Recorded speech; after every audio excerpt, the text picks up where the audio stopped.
Good afternoon.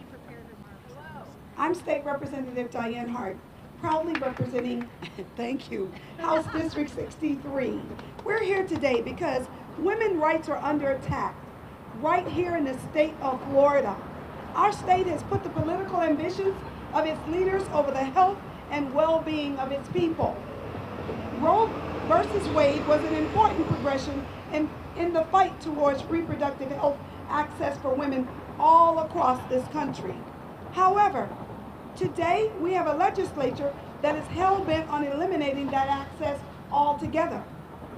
First, it was a 15-week ban, and now, in a few short days, Florida will be pushed back into the dark ages with a 6-week abortion ban.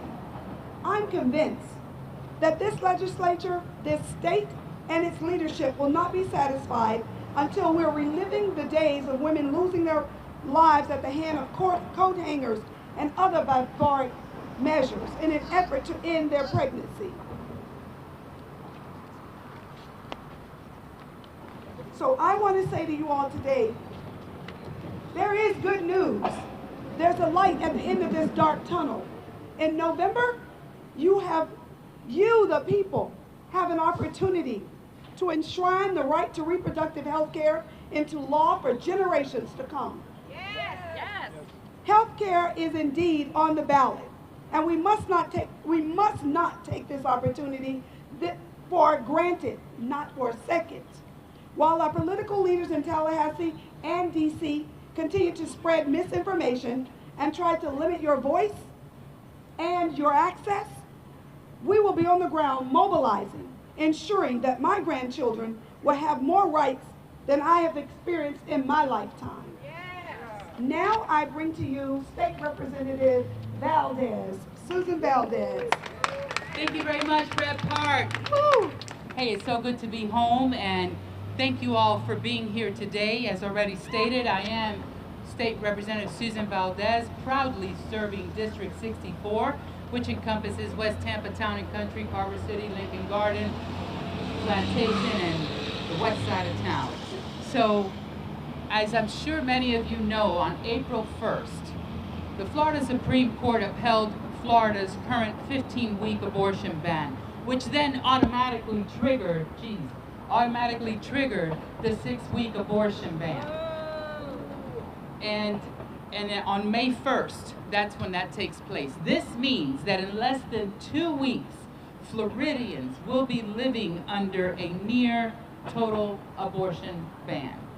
This is an extremist legislation that has politicians interfering with what should be a personal medical decision between women, their partners, and their doctors. Patients don't turn into politicians for advice about birth control, mammograms, cancer treatment. Abortion should be no different. Women's reproductive health should be no different. Yet there are legislators in our state and in Washington that are more focused on taking away the right to bodily autonomy through abortion bans than they are about supporting legislation that helps our families and communities, such as in the state of Florida, tackling the insurance crisis that we have here in our state. They seek power and control over our bodies and lives, putting pregnant people at risk and stripping us of our rights to build our families and futures as we see fit. I work with many of those legislators in the Florida House who support anti-abortion legislation. Even our Florida senator in Congress, Scott, has spoken in support of the 6-week abortion ban.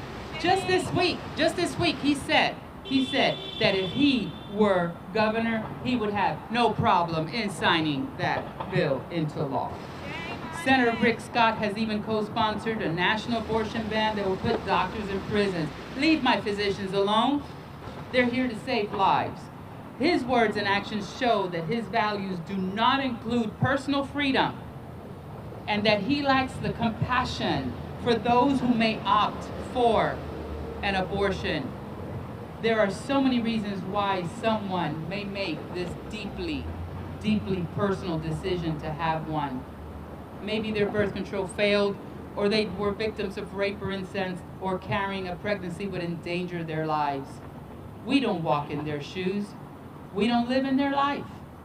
Their decisions should be made fully educated with the guidance from their physician, not interfered with by government. Yes. Doctors and nurses should have no risk, have not to have a risk of criminal prosecution, really, to treat the patient in front of them. We need to keep government out of our exam rooms to ensure us Floridians can always get the care that we need. But hope, again, is not lost. So it's not time for the rope, my friends. We have one opportunity to rally in and rein in that bull, right? Yes. Right. Take that bull by the horn in the ballot box this coming November and vote yes on Amendment 4. If you have not yet signed up again to renew your vote by mail, please go onto your Supervisor of Elections website and do as such. It is so important. If you haven't renewed, make sure that you are registered to vote. Make sure that your voter ID is active and valid. Request that vote by mail ballot. You can do that. This November, we have the opportunity to enshrine abortion rights in the state's constitution by voting yes on Amendment 4. It is also important to vote for politicians and public servants that share your same values, like the right to make your own health care decisions, the right to bodily autonomy and freedom from a government that seeks to control us. I don't know about y'all, but I'm first-generation American-born Cuban immigrants. Need I say more? Where Florida, where rights have been taken away from people in the island of Cuba, which are fleeing to come to the United States in order to seek the freedoms that now here currently, we as politicians, not me, not we that are up here, but others, like in that picture right over there, want to take those freedoms away. So Floridians, let's not forget what we need to do here.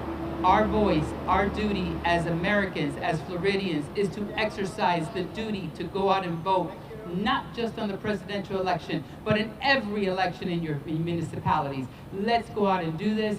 Not only is women's rights on the ballot, but so is the democracy of our nation and of our state. So let's go do this as Americans. Let's stand proud. Let's go out there and exercise our duty. And with my pleasure, it is my pleasure to introduce our colleague, State Representative Lindsay Cross. Lindsay.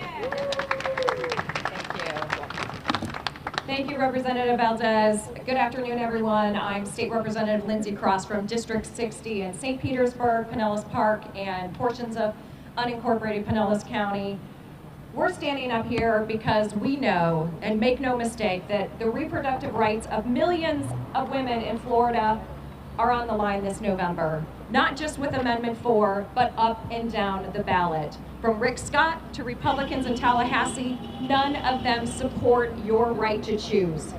The abortion ban passed by the legislature that goes into effect in just a few weeks is the most extreme in the country. I was there in the final committee stop, Health and Human Services, when this anti-freedom bill passed. I heard the testimony of distraught women who traveled hundreds of miles across the state to plead with their legislators not to pass the bill. Now those same women will have to travel thousands of miles to get access to life-saving health care.